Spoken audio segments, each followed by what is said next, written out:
अनंतनाग राजौरी पार्लिमानी निशस्त। जी हां, बिल्कुल हर किसी की जुबान पर आजकल इस कॉन्स्टिट्यूंसी का नाम क्यों आ रहा है।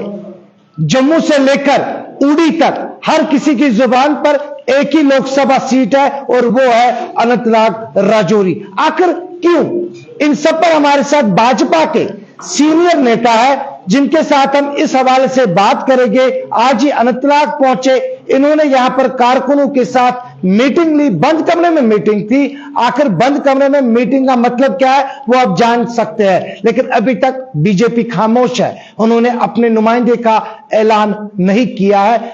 यानी कि कश्मीर सूबे के अगर 3 निशस्तों की बात करेंगे, 3 निशस्तों पर अभी तक ऐलान क्यों नहीं किया गया है, इन सब पर हमारे साथ बात करने के लिए मुझसे सबसे पहले आपका खैर मकदम है। आज आप अनंतनाग पहुंचे, ये बताइए कि बंद कमरे में मीटिंग, उसके बाद लोकसभा के जो नाम है वो अभी तक जाहिर नहीं किए गए आपने कश्मीर सूबे की, और खासतौर अनंतनाग राजौरी इतना क्यों बना हुआ है दिल्ली से लेकर जम्मू, जम्मू से लेकर उड़ी तक।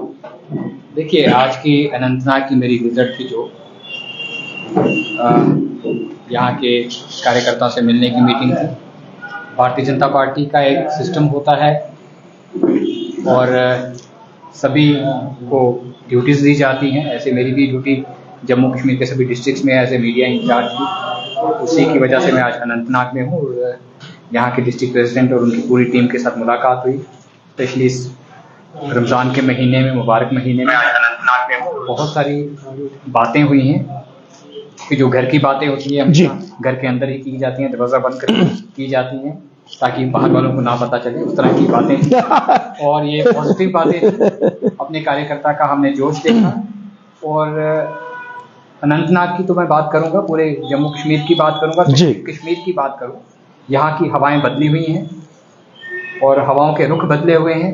उसका आपको असर रीजनल पार्टीज के परिवारों पे भी दिख रहा है। डॉक्टर ताज साहब, बाहर शायद इतनी गर्मी नहीं है, लेकिन जम्मू में हल्की हल्की गर्मी का असर जो है साफ तौर पे नजर आ रहा है। ये हवा किस तरह की बदली हुई? क्या ये पहलगाम की हवा है, क्या ये गुलमर्ग की हवा है, या फिर कमल की हवा है? देखिए, ये कमल की हवा है। अच्छा, कमल के ऊपर हमने वोट लगाना है। कमल हमारा निशान है। भारतीय जनता पार्टी का कार्यकर्ता कैंडिडेट का चेहरा नहीं देखेगा, वो कमल को देखेगा। और इंशाल्लाह इस बार जो यहाँ का मौसम मैं आपको बता रहा हूँ, इस तरह का मौसम है। हम यहाँ से 5 की 5 सीटें जीतने वाले हैं जम्मू कश्मीर के अंदर से। जिस तरह से हमारे कार्यकर्ता ने पिछले 5 साल में ग्राउंड जीरो पे काम किया है, उसका रिजल्ट आपको पार्लियामेंट के इलेक्शन के रिजल्ट में मिलेगा। और यहाँ से 5 की 5 सीटें जीत के हम सेंटर आएंगे। क्या ये बीजेपी के लिए एक सेमीफाइनल होगा? क्योंकि यूटी से पहले, क्योंकि बताया जाता है अगस्त सितंबर में तो असेंबली के इंतखाबात होने, जिस तरह से कल भी जो गृह मंत्री साहब, जो होम मिनिस्टर साहब है, गुलिस्तान पर ही एक्सक्लूसिव बात करते हुए उन्होंने कहा कि अगस्त में ही इंतखाबात होंगे जम्मू कश्मीर में। क्या आप इस चीज को मानते हैं? सेमीफाइनल से काम नहीं होगा बीजेपी के लिए? देखिए, सेमीफाइनल नहीं, हम इसको फाइनल मान के चल रहे हैं। क्योंकि भारतीय जनता पार्टी चाहे पंचायत की इलेक्शन हो, चाहे डीडीसी की हो, चाहे बीडीसी की हो, हम उसको पूरे जोर के साथ जंग को लड़ते हैं और जंग को हम पूरे जोर के साथ लड़ेंगे और जीतेंगे भी। और इसके बाद इंशाल्लाह होम मिनिस्टर साहब ने जैसे कहा कि असेंबली की इलेक्शन का भी बिगुल बजेगा। और असेंबली इलेक्शन में पहली बार जम्मू कश्मीर में भारतीय जनता पार्टी बहुत बड़े बहुमत के साथ हम जीतेंगे और सरकार बनाएंगे जिसमें सीएम भी हमारा होगा और डिप्टी सीएम भी होगा। सीएम भी होगा, डिप्टी सीएम भी होगा। लेकिन कुछ अलग पार्टियों की भी बात करेंगे। जो अफवाहें इस वक्त काफी ज्यादा गश्त कर रही है कश्मीर सूबे में कि बीजेपी सपोर्ट करेगी, मैं पार्टियों का नाम नहीं लेना चाहूंगा यहाँ पे, क्या बीजेपी मान के चली है कि हाँ जी सपोर्ट करेंगे किसी और पार्टी को? देखिए, अगर कोई हमारा एनडीए का अलायंस होता है तो उसमें अलग चीज़ है। अदरवाइज भारतीय जनता पार्टी पूरी की पूरी इलेक्शन अपने दमखम पे लड़ेगी। ये मैं बात आपको क्या एनडीए में होंगे वो पार्टी शामिल? अगर कोई एनडीए में आता है तो वो हमारा साथी बन क्या जाता है। आप खैर मकदम करेंगे उनका?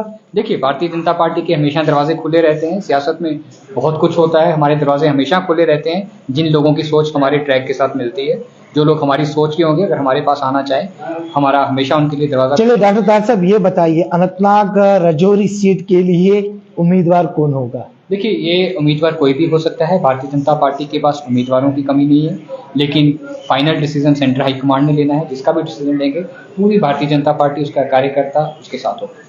फिर भी क्या कोई चेहरा सदर के रूप में होगा या फिर ऐसा कोई कार्यकर्ता होगा? क्योंकि बीजेपी पे ऐसी नजरें होती है कि क्योंकि भरोसा नहीं होता कि किसको उठाएंगे और किसको टिकट देंगे, किसको उठाएंगे, किसको चीफ मिनिस्टर बनाएंगे। ये किसी ने, हरियाणा की बात करते हैं, हाल ही में जो हुआ है, क्या किसी ने सोचा था कि सैनी वहां के मुख्यमंत्री होंगे?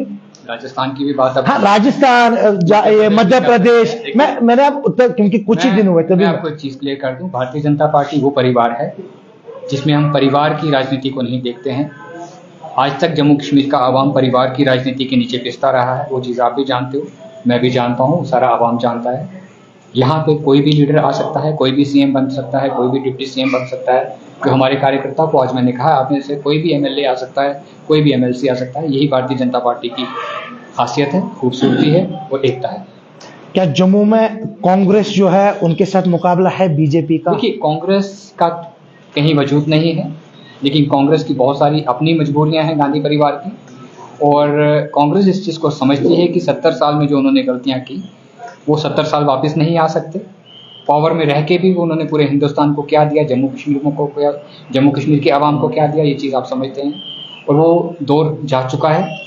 अब का दौर भारतीय जनता पार्टी का दौर है। प्रधानमंत्री नरेंद्र साहब, मोदी साहब की जो सोच है, स्पेशली जम्मू कश्मीर को लेके, पूरे देश के 140 करोड़ आवाम को लेकर जो सोचते हैं वो करते हैं, और इसका जवाब देश की 140 करोड़ जनता देती है। डॉक्टर ताहिर बात कर रहे थे गुलिस्तान के साथ एक्सक्लूसिवली, जिन्होंने कहा कि जम्मू कश्मीर की हवा, खासतौर पे कश्मीर की हवा बदल गई है। बीजेपी, जी हां, बीजेपी की बात करते हैं। कल तक माना जाता था कि बीजेपी के साथ कोई मुकाबला नहीं है, बीजेपी शायद किताब में ही नहीं है, बीजेपी शायद किसी लिस्ट में नहीं है, बीजेपी शायद 3 में भी नहीं बल्कि डबल आंकड़े में भी नजर नहीं आती है। लेकिन अब ऐसा बिल्कुल लग रहा है कि बीजेपी के साथ मुख्तलिफ पार्टियों का मुकाबला कश्मीर में होने जा रहा है, और उसके लिए बाकी पार्टियों ने भी तैयारियां की है। बीजेपी तो तैयारियों में नजर आ ही रही है।